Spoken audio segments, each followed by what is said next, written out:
तालीम के बग़ैर आपकी ज़िंदगी अधूरी है। तो ये मैंने अपने घर से सीखा, अपनी माँ से सीखा। जब भी मुझे मौका मिलेगा इंशाअल्लाह ताला मैं एक इंस्टीट्यूट और एक एजुकेशन, स्पेशली मेरी बहुत ख्वाहिश है कि एक एकेडमी बननी चाहिए पाकिस्तान में। मैं ख़ुद भी यहाँ आकर मीडिया स्टडीज़ के हवाले से स्टूडेंट्स को लेक्चर दूंगी, स्पेशली अदाकारी के हवाले से कि हाँ मैं बहुत अच्छी आपको एक्टिंग की अच्छी क्लासेस दे सकती हूँ। मैं फुटपाथ रखा।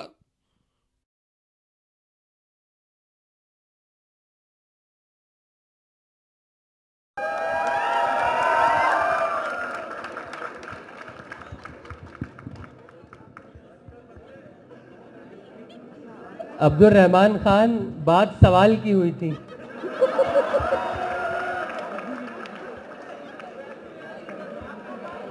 कौन सा सब्जेक्ट ये मैं नहीं बताऊंगी। मेरा फेवरेट सब्जेक्ट इंग्लिश।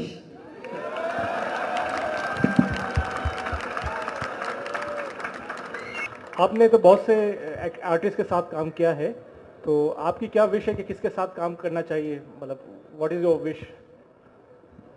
पहले मुझे आप ये बताएं कि आप क्या बनना चाहते हैं? I am a businessman. ये बिजनेस स्टडी, आप बिजनेस स्टडी कर रहे हैं? जब बिजनेस को बिजनेस स्टडीज कर रहे हैं, प्रोड्यूसर बनेंगे। अच्छा, तो फिर आपको प्रोड्यूसर बनाएंगे फ्यूचर में। ठीक है।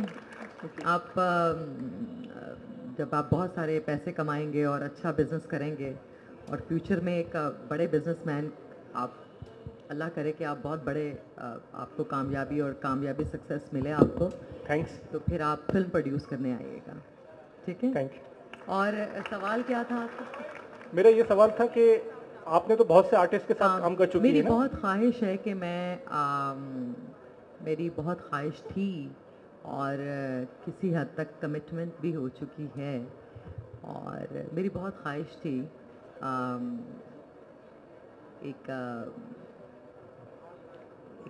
अब मैं एक आर्टिस्ट, तो किसी हद तक कमिटमेंट हो चुकी है। मुझे कहा गया है कि मैं अभी उसके ऊपर बात मत करूं। सरप्राइज है। सरप्राइज है, और बहुत बड़ा सरप्राइज है पाकिस्तान के लिए। लेकिन अभी मुझे लोग, मेरी ख्वाहिश थी, जो आपने ख्वाहिश, तो सच तो यही है कि ख्वाहिश थी। अब मैं अगर झूठ बोलना चाहूँ तो कुछ दूसरा ना